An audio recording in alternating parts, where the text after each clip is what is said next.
कन्या यानी कि वृगो राशि वालों के लिए ये मार्च का महीना बहुत ही जबरदस्त रहने वाला है। 3 महत्वपूर्ण संकेत आपको मार्च के महीने में मिलते हुए दिखाई दे रहे हैं।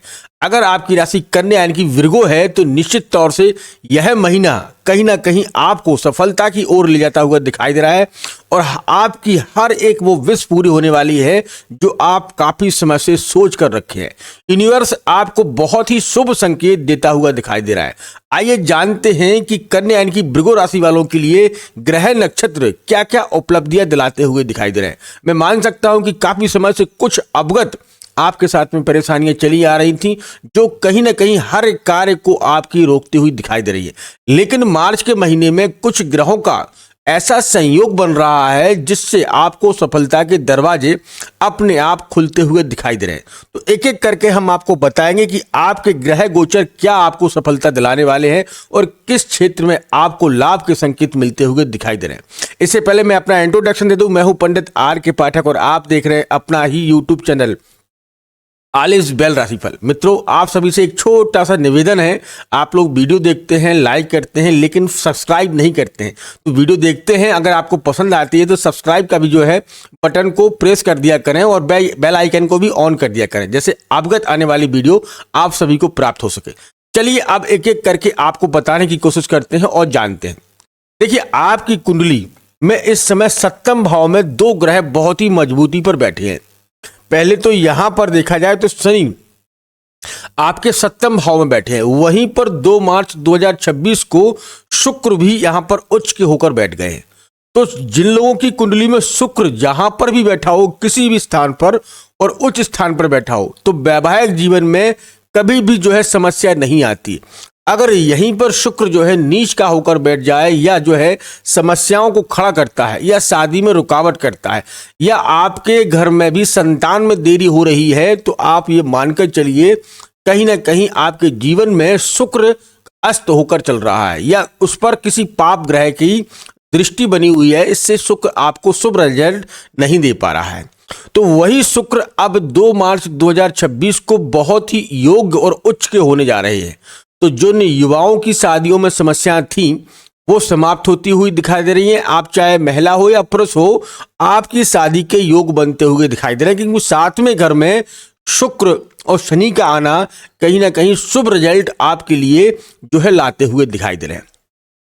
शुक्र अभी पूर्वा फाल्गुनी नक्षत्र में 2 मार्च 2026 को प्रारंभ किए हैं, यहां पर आए हैं।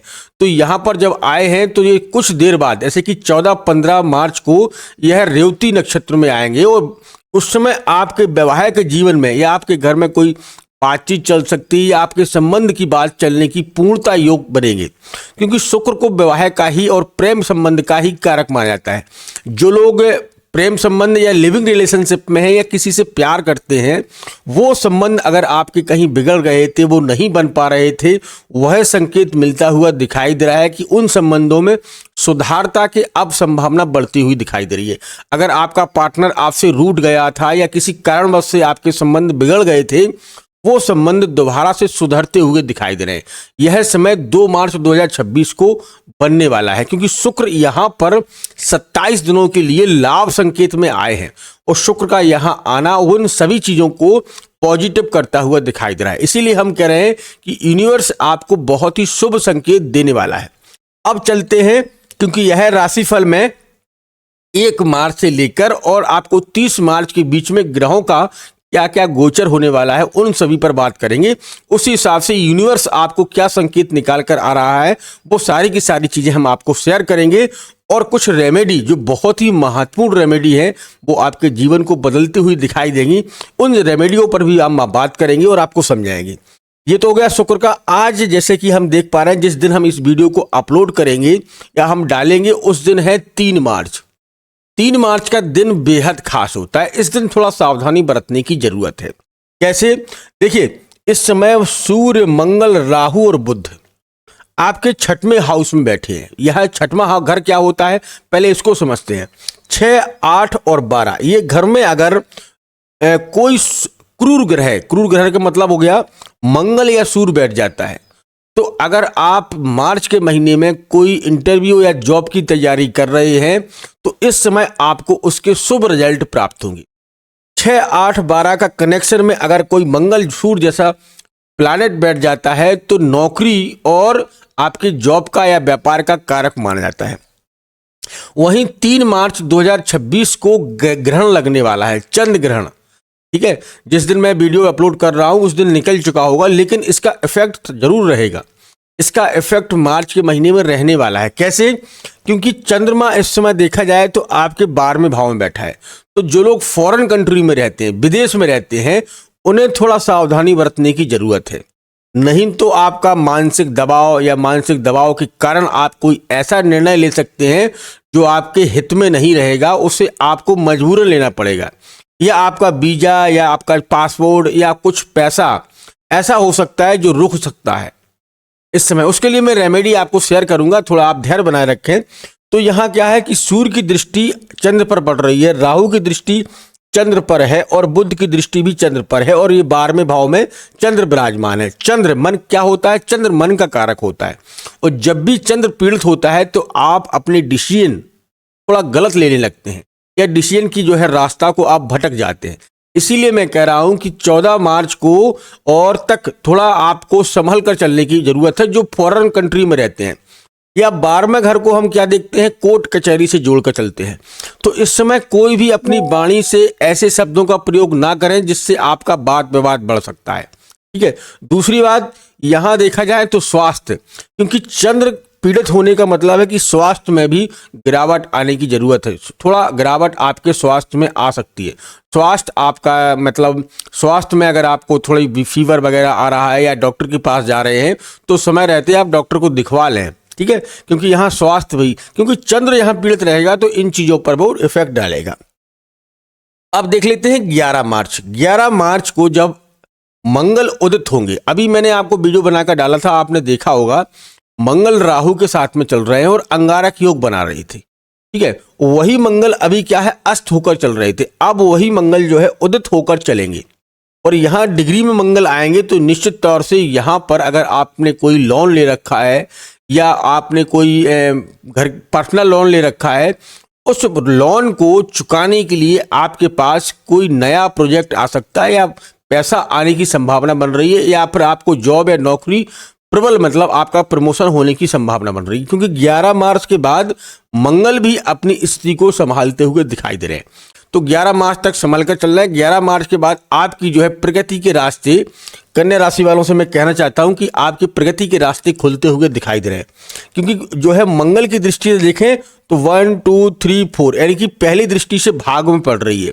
ठीक है, क्योंकि इनके पास 4, 7 और 8 दृष्टियां होती हैं, मतलब 3 दृष्टियां होती हैं, 4, 7 और 8।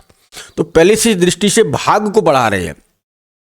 अगर कोई आपकी भूमि, वाहन इत्यादि या प्रॉपर्टी रुकी थी या आप बेचना चाहते थे, वो बिच नहीं रही थी, काफी समय से आपने प्रयास कर रखा था, या वाहन खरीदना चाहते थे या भूमि खरीदना चाहते थे या बेचना चाहते थे, वो आपका प्रयास यहां सफल होता हुआ दिखाई दे रहा है 11 मार्च के बाद। 11 मार्च के बाद जो है मंगल को उदित होना, बहुत अच्छा रिजल्ट आपके पक्ष में जाएंगे। अब देखते हैं 14 मार्च। 14 मार्च को आपकी कुंडली के जो है सूर्य, जो कि आपके सूर्य और मंगल एक साथ बैठे हैं 6वें घर में, वही सूर्य 7वें भाव में आएंगे। 7वें घर का सूर्य यानी कि मीन राशि में, या मीन लिखा है 12 लिखा है तो मीन राशि में सूर्य का आना आपके जॉब, आपकी पर्सनालिटी, आपकी तरक्की, आपका प्रमोशन, आपका तबादला, कहीं ट्रांसफर करवाना चाहते हैं तो वो ट्रांसफर, या राजनीतिक पद की अगर आप तैयारी करना चाहते हैं, कहीं राजनीति में आप जुड़ना चाहते हैं, तो वो कहीं ना कहीं सूर्य आपको बल देगा। वहीं शुक्र का मिलन होने से और शनि को थोड़ा अस्त कर देंगे। तो ये पोजीशन 7वां भाव आपका सुधरता हुआ दिखाई दे रहा है। या पार्टनरशिप में आप काम कर रहे हैं, या पत्नी के भाव में आपको गिरावट आ रही थी, या संबंध बिगड़ रहे थे पत्नी, क्योंकि पार्टनरशिप और पत्नी का घर ही होता है, या पति से संबंध बिगड़ रहे थे, तो वो 14 मार्च के बाद सॉल्व होते हुए दिखाई दे रहे हैं। और सूर्य यहाँ पर जो है आपके 15 मार्च से लेकर 15 अप्रैल तक विराजमान रहेंगे। तो यहां स्थिति अब आपकी सुधरती हुई दिखाई दे रही है 15 मार्च से 30 मार्च तक। वहीं पर गुरु को देखें तो गुरु आपके भाग्य में बैठे हुए हैं। ठीक है, कर्म क्षेत्र में बैठे हुए हैं, जहां आप चाहे नौकरी करते हो या व्यापार।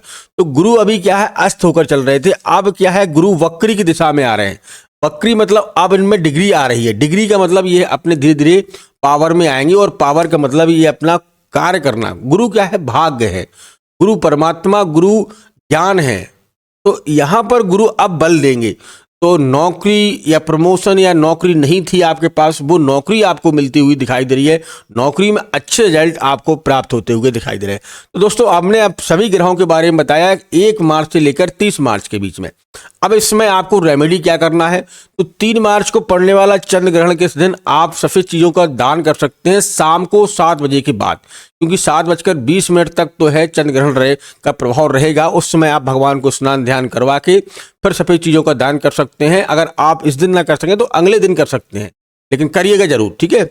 इससे आपको लाभ मिलेगा। दूसरा, हो सके तो गुरु के मंत्रों का आप जो है गुरु बृहस्पति को उपवास रख सकते हैं या गुरु बृहस्पति की पूजा अर्चना कर सकते हैं। गुरुवार का व्रत रखिएगा, भगवान विष्णु के मंत्रों का जाप करिएगा, यहाँ आपको लाभ मिलेगा, ठीक है।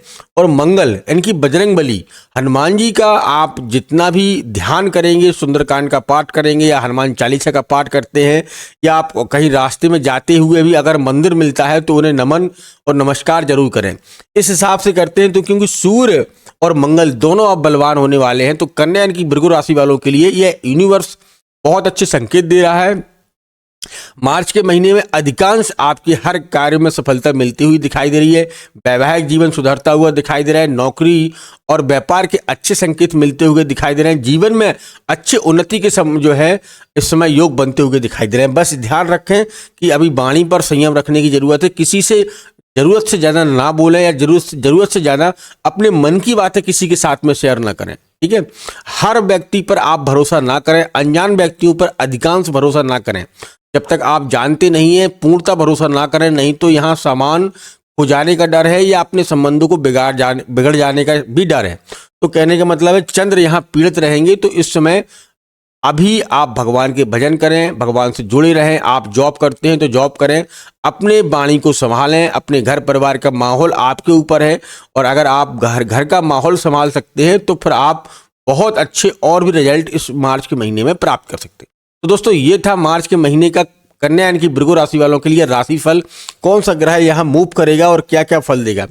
अगर आप अपनी जो है जानकारी किसी योग ब्राह्मण से दिखवाना चाहते हैं तो निश्चित तौर से एक बार आप अपनी कुंडली के बारे में जरूर दिखवाया करें। आपको जानकारी प्राप्त होगी, जिससे आप अपने लिए रेमेडी या जो है विवाह या व्यापार या नौकरी में समस्या आ रही है तो उसको भी सॉल्व कर सकते हैं।